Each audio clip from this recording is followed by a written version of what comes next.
আসসালামু আলাইকুম ওয়া রাহমাতুল্লাহি ওয়া বারাকাতুহু। কথা বলবো হাউস অফ কমার্সের লাইব্রেরি ব্রিফিং নিয়ে এবং লাইব্রেরি যে ব্রিফিংটা হয়েছে সম্প্রতি, সেই ব্রিফিংয়ে তারা 26 পৃষ্ঠা একটা বিবরণ দিয়েছে। মোস্টলি এইবার তারা কথা বলছে deprivation of British citizenship and withdrawal of passport, অর্থাৎ ব্রিটিশ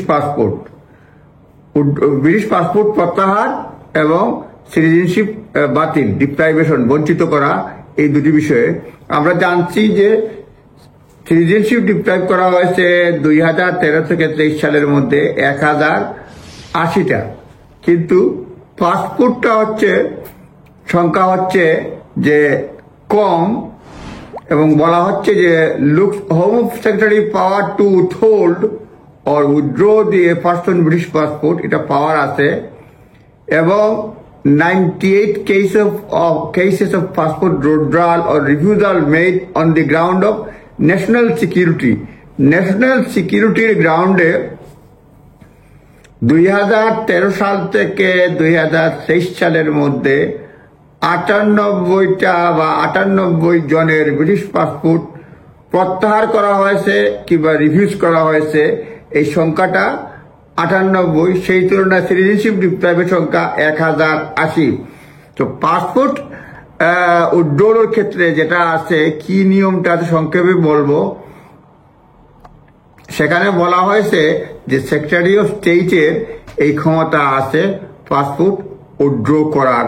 সেখানে British passport is different from British citizenship. British পাসপোর্টটা ব্রিটিশ সিটিজেনশিপ থেকে different. The passport does not confer citizenship, পাসপোর্টে সিটিজেনশিপ দেয় না। It is merely evidence of it, এটা একটা evidence মাত্র। It can be difficult to prove British citizenship day to day without a passport. বর্তমানে British citizenship মানে passport ছাড়া day to day চলা খুবই কঠিন বিষয়। Passports are issued at the discretion of Home Secretaries under Royal Prerogative. রাজার প্রেরোগেটিভের মাধ্যমে, royal প্রেরোগেটিভের মাধ্যমে সেক্রেটারি অফ স্টেটের বিশেষ বিবেচনায় পাসপোর্ট ইস্যু করা হয়। দে ক্যান বি উইথড্রোন, এটা উইথড্র করা যায়, ক্যান্সেল করা যায়, রিফিউজ করা যায় through the use of same discretionary power. একই বিশেষ ক্ষমতা বলে British passport home secretary withdraw করতে পারেন, ক্যান্সেল করতে পারেন, রিফিউজ করতে পারেন।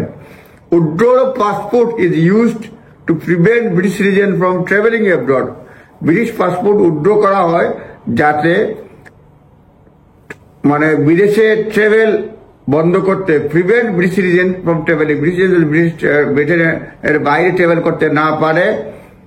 তারপরে temporary exclusion order can be use to manage the return to British citizenship to UK.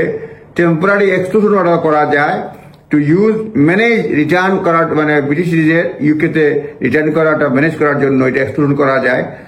তো আমরা দেখছি 10 বছরে প্রায় 98টা ব্রিটিশ পাসপোর্ট উইথড্র করা হয়েছে বা রিফিউজ করা হয়েছে। আপনারা নিজ দায়িত্বে দেখে নেবেন। এটা শুধুমাত্র একটা তথ্য শেয়ার করলাম। কথা হবে। আসসালামু আলাইকুম।